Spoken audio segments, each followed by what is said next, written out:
The goal with this activity is to really improve your rotational capabilities through your hips, and you'll get the legs freaky strong. Here's what you're gonna do. You're going to do reverse lunges.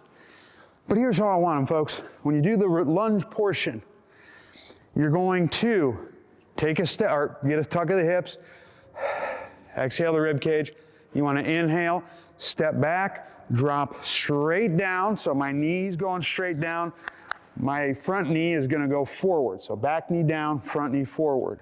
Here, I'm going to start with the weight on my opposite side. So if I'm working my left leg, it's going to be my right hand. When I come up though, or before I come up, that's where it gets a little tricky.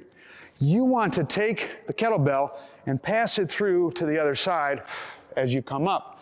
So you're going to do this alternating circle, and it can help with some of the rotational actions that we need when we're performing a lunge. So it's going to look like this in full speed. So I'm here, inhale down, pass through, exhale, come up. Just like that.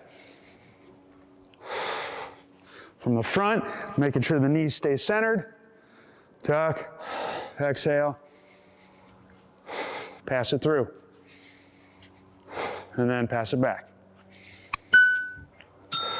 And that's how it's done. Give it a shot.